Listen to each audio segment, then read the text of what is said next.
What's up, everybody? Welcome back to another new episode of the Last Way podcast. If you're new here, we deal with topics like ghosts, UFOs, cryptids, conspiracies, pretty much anything and everything under the paranormal umbrella. I'm joined again today by my co-host Buster, What's up, y'all? and we got a pretty interesting little topic today. I'm titling this "When the Search Finds You," and now a lot of times it appears when people who research paranormal, whether UFO, Bigfoot, the occult, especially the occult stuff, anything of that nature, it sometimes the thing or what they're researching finds them or comes to them. In some cases, chases or follows them literally. Mm-hmm. So we talked about synchronicities last episode, like deja vu, and when you just find the right book at the right time. But that ain't what this is. What if I said what if I say you see a Bigfoot, right? But just barely get off a blurry photo right before it vanishes. How are you gonna feel? You're gonna feel some type of way, I'd imagine. Like how are you gonna explain what you felt to somebody who wasn't there? Right, like people are not gonna believe you, but it's gonna bug you, right? It's gonna just like what you saw. You saw Bigfoot, right? Definitely. So you go out, you start to search again, or you pick up some books on Bigfoot, and he's on your mind. And then one night you hear something rustling outside, maybe outside your bedroom window, and you're like, maybe it's Bigfoot. You know, you're thinking about it. Maybe you go out and you look and you even get another picture. You keep thinking about it. And these little threads, keep you searching. You might stumble across an article online about Bigfoot, and now you're thinking about Bigfoot again. And every time let's say you almost forget about it, and you're like, I'm just going to leave it alone, it brings you back. You find some little piece. But what if sometimes what we experience is the phenomena, either trickster being, acting like that with us, like being a trickster, which tricksters entities are well known in every religion, or are we only seeing what we want to see in our research, or, what do you think it could be behind that? You think it's just we see something and we think it's cool, we want to research it, or you think there might be more? I mean man, that's deep. So Right? there could very well be something leaving these breadcrumbs. Mm-hmm. There could very well be, like divine timing. Mm-hmm. I mean, it could be like just a number of things, but like, as a inquisitive mind, I'm always thinking that things happen for a reason. Mm-hmm. So I feel like whatever we do, we're ultimately going to find the right timeline because, just mathematically speaking, it's going to eventually reduce down to 9 or whatever. Which was, funny how we get back to the 3, 6, and 9 thing. I saw this guy, he was doing a bunch of mathematical pieces right beside of each other that all lined up to 3, 6, and 9, and every one of them reduced down to 9. Mm-hmm. And then he was like, oh yeah, you know how like the Fibonacci sequence is based off of 9 as well? And then he drew 9 out. Yeah, like the circle in the Fibonacci sequence. Yeah, it's like a universal, like, underground. It's like the code. Yeah, it's the code. Code 3, 6, and 9. So I have a story that I heard. I can't take credit for this. It was on another podcast, but it's from this guy who was getting in. He was out in the woods, had an experience where he saw Bigfoot, or what he thought was Bigfoot, and that's exactly what happened. He kept going back, wanted to find out more about it.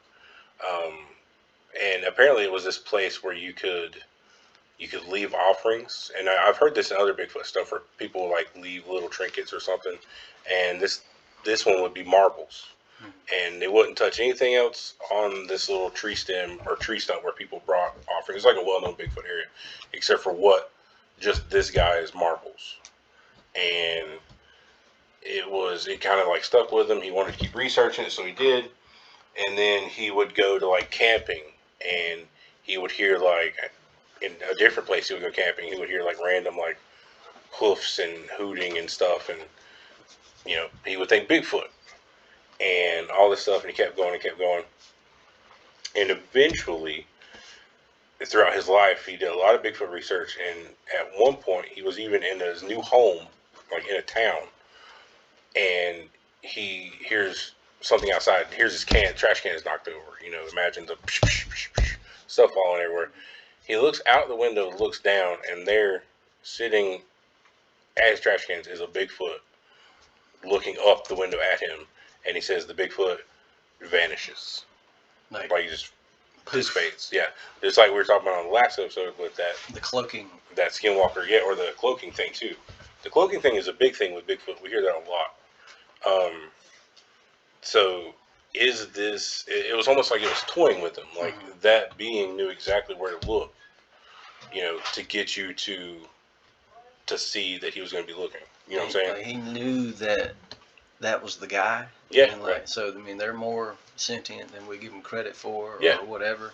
Just like most things, really. Right.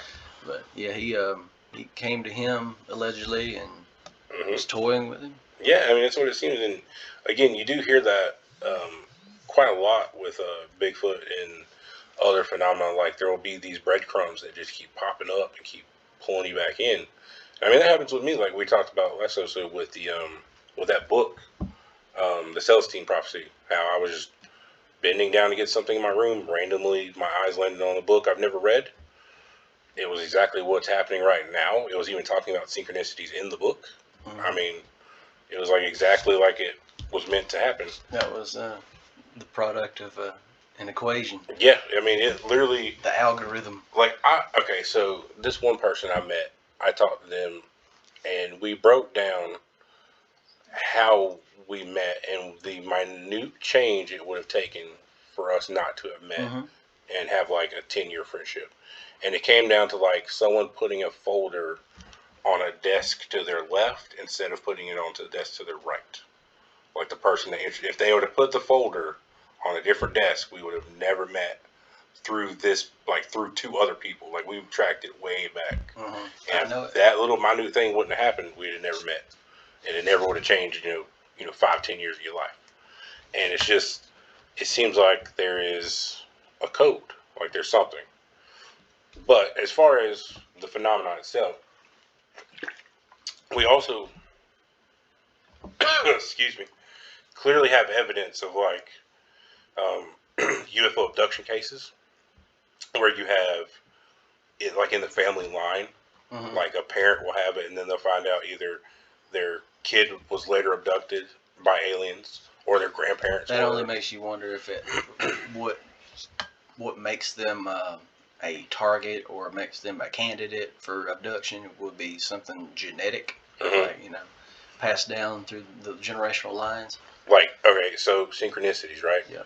My literally next question was, do you think we are marked, or do you think those people are like marked somehow? Are they trickster entities? Do you think it's? I think with the abduction cases, it probably is something genetic wise. Because there has to be something that draws them there that they want, or because most of these reports they're getting operated on. Yeah. Like there's something. Then we get put through some sort of amnesia process and get men in blacked, and then we get brought back like nothing happened, and they cover it up with false memories. Yeah, they put up the false memory walls. So I don't know if it's really going to tie in, but I do have kind of a vague theory on this. Now, I call them beacons, and it's some people who are sensitive. I've noticed, I've kind of put together like people that do channeling, mediums, that kind of stuff. They're like a beacon to that side.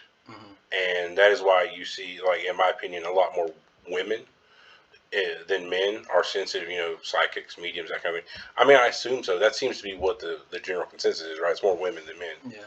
Yeah. I mean, we see the women, again, are basically, I've talked to you about this, they're portals. I mean, they bring a soul from the other side into this world. Yes. So they're literally like superhuman, but they have parts of them in both worlds. So they shine a bit brighter. They act like beacons. Imagine if you're in the other realm or whatever, everything's kind of gray. You see this like dim light, so you go to that light. So that's, in my opinion, is probably what these people are. Like the people that attract the phenomena, they're the people that are more sensitive, they're more psychic prone. Yeah, that's why most witches are like, women. Well, I mean that too, but yeah, I mean it goes back to that. I mean, it's an inferiority complex because men don't do that. Like we don't have that kind of ability. So I mean, it's how they've put down. We won't get into that politics. How they put down women for thousands of years, but Because it's of the power that they yeah, are trying to not let them know they have.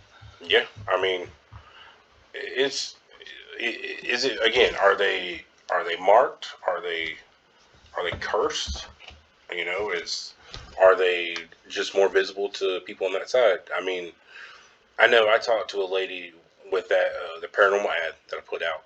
Um, I know I've talked about it on some of my older episodes before I had co-hosts or any decent audio, but it was oh it was sorry I got sidetracked. What were we talking about? Oh the gosh, what were we talking about, Buster? The ad? The ad, that's right. So the ad, there was this family, this lady and her children had were having experiences in this house that they were living in. This was like my first case that I did, and they were all having experiences, just slightly different. The kids were seeing, um, hearing footsteps. The more grown up boy was seeing full on apparitions. She was seeing stuff, and through talking with her and engaging with the family, I kind of had to tell her because it was different houses. It wasn't like this house, and it wasn't like any surefire thing. So I'm like, I think you guys are just all sensitive. Like wherever you go, you're seeing things because these things are seeing you. Because it's not a particular place. Yeah, it's you.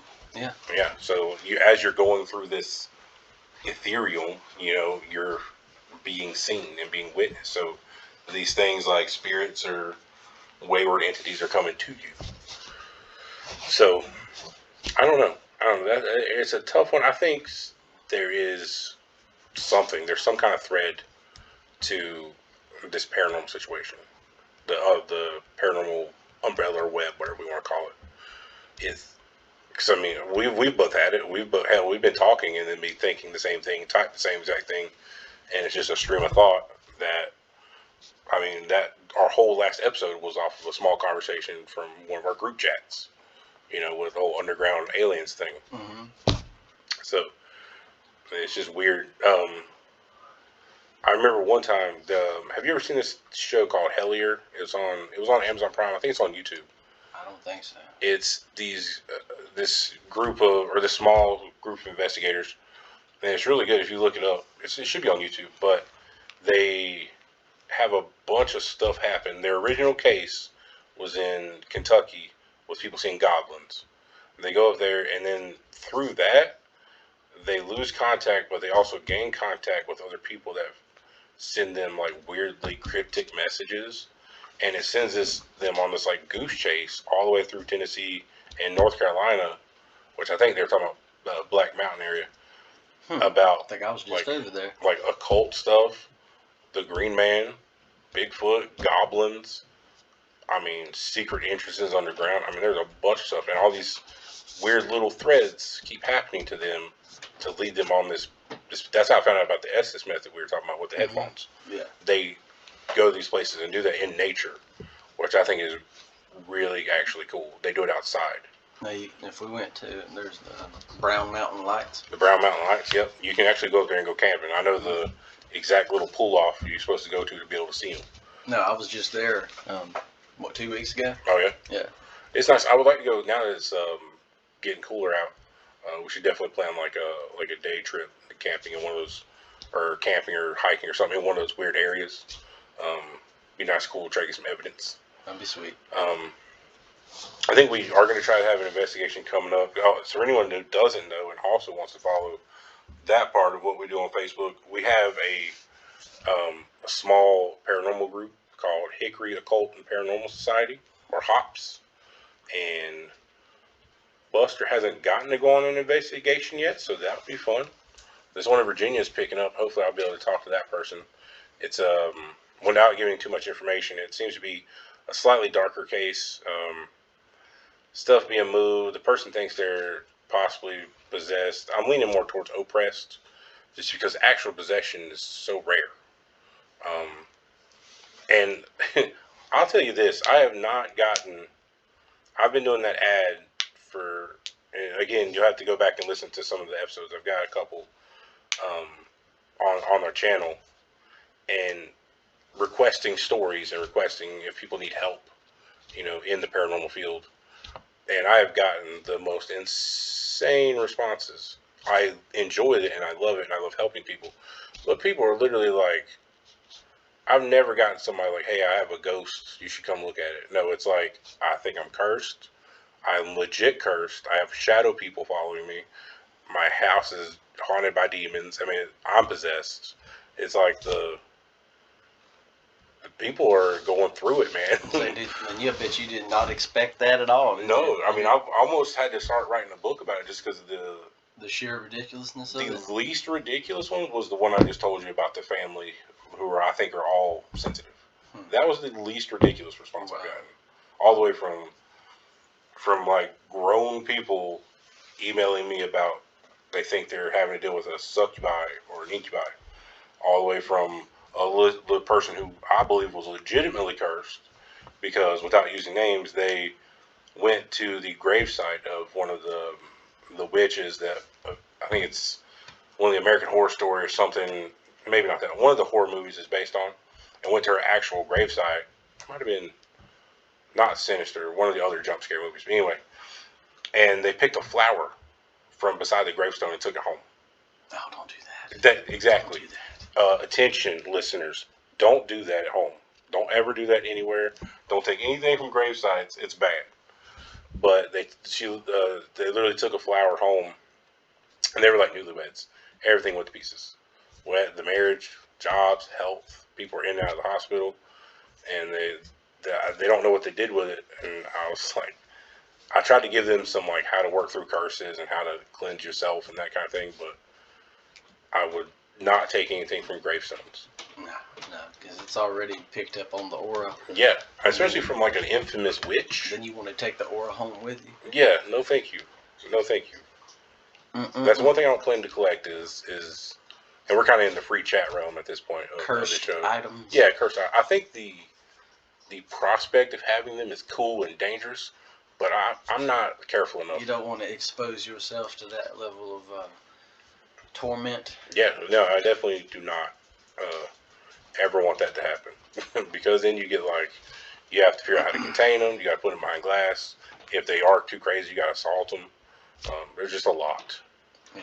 I don't think I want to do that. Like these are all cleansing spells. Yeah, you got to figure out how to cleanse it or conceal it. That's why Annabelle, the doll at Zach Bagans, I was just thinking about Annabelle. He's at the Ed Lorraine Warren Museum, or she's at the Warren's Museum, but she's behind glass. Like, I don't even want to go to the museum. No, I wouldn't even. I mean, clearly a lot of people do. I've heard there's legends behind it, like some kids went through there or something and touched the glass, and like their school bus crashed like on the way away from there or something like that. I mean, there's all kinds of stuff. I'm good on that. Yeah, y'all have it. That's what I'm saying. I love researching this, but there's no reason to take the chance. I'm good. Well, also under the paranormal umbrella, what else is on your mind? You got any topics for today? Anything you want to broach? We got plenty of time. We're only 20 minutes. Oh yeah, we got plenty of time to burn, man. We talk fast. I'm trying to work on, and everybody, this is season 3, and up until this season, it was kind of just me and a few random people. But now with Buster here, things are getting a little bit easier. So we're trying to up our game, trying to make things sound nicer, cleaner, trying to do more editing, that kind of stuff. So bear with us. Oh yeah, I've been thinking about. I've been wanting to introduce Manly P. Hall into the damn game. Now remind me some about. I mean, I've heard the name and I've heard a little bit, but all right. So Manly P. Hall was a Mason. He was a 33rd degree Mason. and he was named Mason of the Century. It's a pretty of good the title. 20th century. Yeah. And he wrote, I think it was Keepers of the Flame, or Initiates of the Flame, something like that. It was one of his first books he wrote, which was like the precursor to his ultimate magnum opus, The Secret Teachings of All Ages. Oh, is that? Yeah. Oh, okay. Yeah, we both got a copy of that. Yeah. That was Mine's over there somewhere in the shelving. No, Yeah, I'm telling you, man, it's awesome. I might have to go check it out. It's right there Awesome. lower. Yeah, you see it? The huge book. It's kind of hard not to. But yeah, it's that one's got a lot of info. I mean, obviously it's what it says. I would love to get that in like I mean, it'd probably be like extremely expensive, but like a huge, fancy, like hardback, hardcover edition, hardcover version. with like professionally illustrated, $1,000. But there's a ton of information on there, and something about like these people from around that time period or even before, with like Newton and all the old scientists, like the Royal Society. They were all alchemists. Yeah, they were alchemists to begin, or as they went. They also really didn't like know that much, like as far as about travel. I was finding out it was either Einstein or Newton had like never even seen the ocean his whole life. It was one of them. Like I'm like, how does that happen? You're living on a big ass island that's not even that big, and that like the fact that like some of the greatest attributed minds had never even seen more than I've seen in this world was really kind of weird to me. Yeah, I get that. It's like, no, but I think it's like they were so heavily concentrated in their craft that they didn't bother breaching out. But now that we know what we know and have been able to experience what we've experienced, we can have the capacity to have a greater understanding of what it is that was being either channeled or understood back then. Like, Leonardo da Vinci, like he was on a whole nother level. Oh yeah, he was. He literally invented the helicopter in the 16th century. Yeah, I mean, he was drawing up tanks, helicopters, a bunch of stuff we probably don't even know about. I mean, it was tons of stuff. And again, it seems to be like throughout history there is. Some people call them the sages. Some people call them like the nine, or the whatever, the teachers. And it's these random people that just get knowledge, and they always say it didn't come from me. It came from like it's always channeled or something. Yeah, like they exactly. pick it, like you said, the beacon. It is. It's always from an other being that comes down and gives them some type of knowledge, or in a dream. So and how do we know that these dreams are implanted, put there? Yeah. Well, I mean, even what is it? Not Crowley. The Cthulhu. Why can't I remember his name? H.P. Lovecraft. H.P. Lovecraft. All of his first draft of anything he ever wrote about that stuff was during a dream. Fever dream? Yeah, it was fever dream because he had really weird body temperatures as a young person. Like he couldn't go outside for some reason. Like his temperature would be like 100 and something. Just no wonder he was so dark. Right? Like I think when your temperature gets up that high, it does a lot to your brain. But he'd seen this stuff in a fever dream and got up and basically, what's the thing called, where he just auto writing. Yeah. And when he finally woke up, he was sitting there writing and had the first draft written. Like already had it written. Yeah. So again, with Tolkien, this isn't like I'm just sitting down to type me up a cool novel. Like these people have seen or have read other things that are. He painted it up in his own way. Yeah, they're like important. It's all based off of like these parallel allegorical scenarios. If that makes sense. Barely. Parallel allegorical scenario. That's a 20-point Scrabble word, sir. That is pretty good. No, like it was like a play on parallelogram, but parallegorical. Parallegorical. We'll accept it. Yeah, I'll take it. But what all did It seems like he was into a lot. I mean, obviously. Manly P. Hall, man. Like I remember just flipping through the first couple chapters. It was him explaining the druids, like the whole like. There's a lot to unpack there too. Dude, yeah, that's like a whole damn rant itself. The ancient druidic, like Tuatha De Danann. That's the layout of Stonehenge. Yeah. Like if that doesn't speak rituals, like I don't know. You know what it looks like now that in Buster pulled up. We actually have the book, and he's looking at Stonehenge now. That looks like, just look at it, tell me it doesn't look like you're going into a portal. Yeah, it looks like a fucking portal. Yeah. And it's like, and you know, these stones, they all harbor energy, right? And if you place these certain stones in certain locations, particularly on ley lines, then it'll boost the signal, so to speak. And then you can obtain more access to the other side. Oh yeah, that's what I was wanting to talk about. So I heard this thing that blew my mind. It relates to that, and which is ironic because again, you could have pulled up any page and you pulled up that to remind me exactly of the other topic I wanted to bring up: ancient acoustics. Yes. So I heard this theory that places like Stonehenge and like on Sardinia and places where they have like these caverns, megalithic structures, especially like the domed ancient ceilings. Yeah. That the resonance in the stones or in the caverns when they make noise, apparently matches or meshes well with the beginnings of language in that region. So these places weren't a temple; it's where they came and they heard these sounds and they based their language off of the tones or the residual vibrations, frequencies in these places. That's just damn alchemy again. Like it's changing something. Literally, it's a transmutation of vibration into language. I think vibration is the absolute key to everything. Because I mean, it's the Greek teachings that were, it was writing, reading, math, and harmonics. Harmonics. Yes. Harmonics is like it's a part of alchemy as well. Yeah.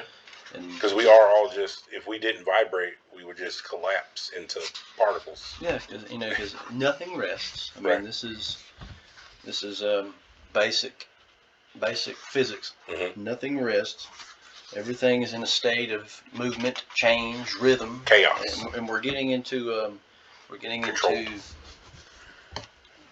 alchemy again, like the principles of Hermeticism, which if you don't know who Hermes Trismegistus is, Trismegistus, however you say it, the thrice great. Yeah, thrice great, said to have been incarnate 3 times, and each time he had taken a different form, and still retained his knowledge. He was like the one guy who knew who he was.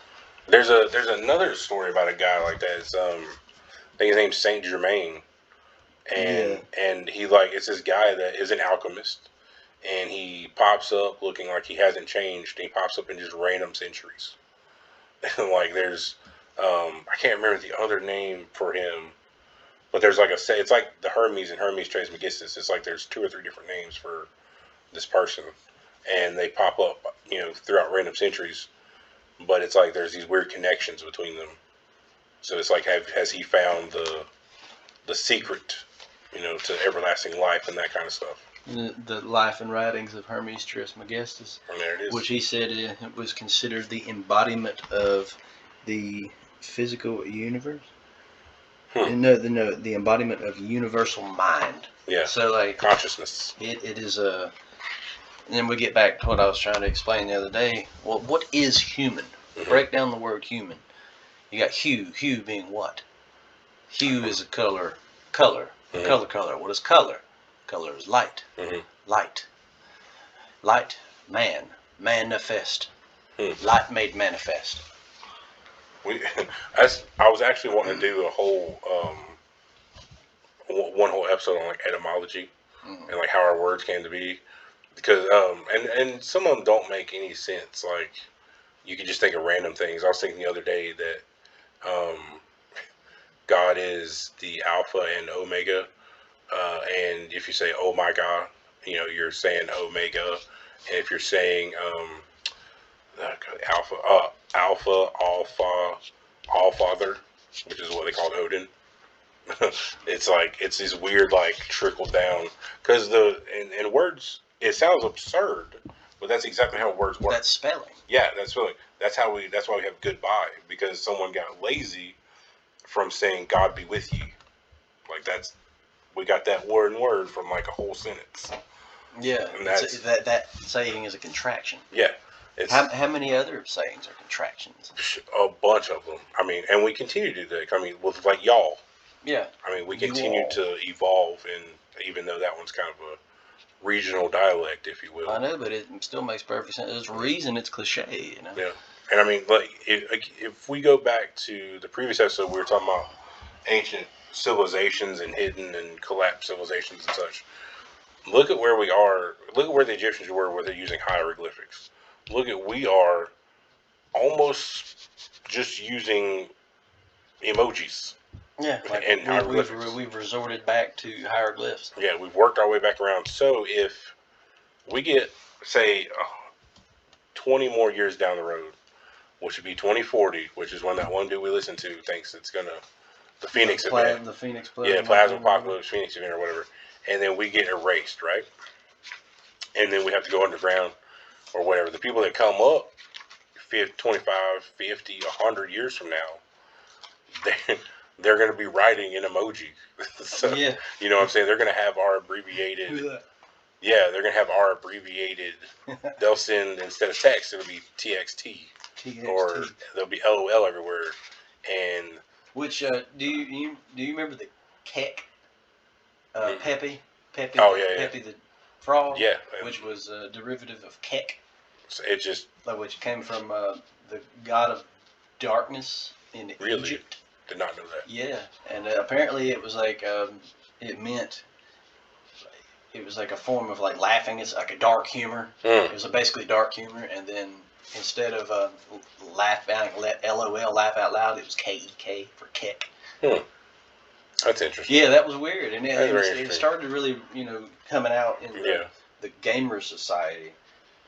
That's what we had learned, and I'm like, what? Yeah. I mean, damn, that's fucking wild. Because I remember a while it was like a big meme trending around, and like I never could like understand. It was on like 3 different levels. It was 3 deeper levels than you were thinking about. Yeah, like, it was pretty wild, man. But yeah, I did want to do some etymology episodes. I think that stuff is extremely fascinating. I mean, that's why we have spelling, and because spelling is weird working, and weird is where we get our words for word and weird is actually the strands of, or it's the web of weird, the web of fate. So when we are using our words and spelling, we're actually weaving fate as we go. By speaking and by spelling. Like we are procedurally generating our reality as we. That could be true, and it's like if you're spelling, you're writing, right?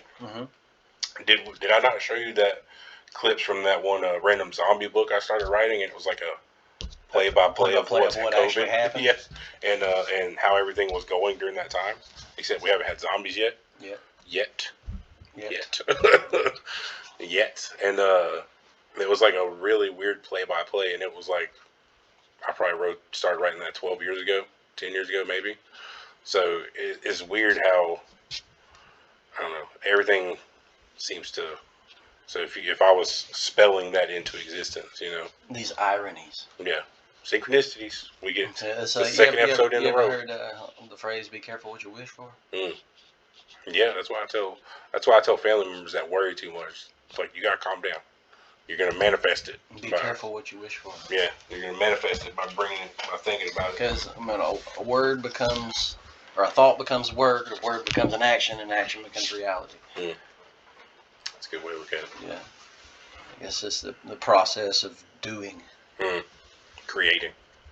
And I feel like, that means, like I say, we are light made manifest, and we are just manifesting our reality through the vibrations that we output, which is just light on levels that we may or may not be able to perceive. Yeah. I mean, it could, because we have no idea whenever words leave our mouth, what happens to them. They're just out there. Yeah, They're it's just like gone. when you write down on a piece of paper and then you pull your erase route and erase it. Where does the word go? Yeah. Where does the word go, everybody? Where does the word go? Comment down below. Like and subscribe. Comment down below. Where does the words Where go? does it go, man? When we erase them, where do they go? Man, okay, so last topic of the day. This AI art stuff. And I'm going to let you do something before you leave. I've saved up some credits. So you can create your own AI art. Man, I've heard like it's like some dark stuff. Like Man. These things aren't these AI art simulation algorithms are not safe to be playing with. They're probably not. Well, they're like super popular now, which is super frustrating to me as I'm already on YouTube, and now I see a bunch of other people doing videos on them when we were talking about them like 4 or 5 episodes ago. But I've asked that thing, the AI prompt, like, what do you want from humanity? Where do souls go when we die? What's coming for humanity? Stuff like that. And it's usually been some pretty sketchy stuff. Mm-hmm. Dark clouds and destruction and all this stuff. And but some enlightening stuff too. Some nice, like cosmic mind consciousness Did stuff. you think about just like simply putting in God? Well, I haven't yet. I'm sure it'll come up with something interesting. I don't know. That seems like it would be like, I don't know. Do I even want to know? Yeah, it's like, what is God? Just ask the AI. I mean, I've asked, what do you want from us? And it showed like this weird crater landscape that was like a forest, and you had a humanoid figure closest to the view, so in the foreground. And they were like looking up at the sky, and in the background you could see a platform and a rocket lifting off into space. All I typed was, "What does AI want? What do you want from us?" And that's the image it gave me. Yeah, like what do I do from that? We want y'all to get out of here. Yeah, you gotta go. It's gonna get bad.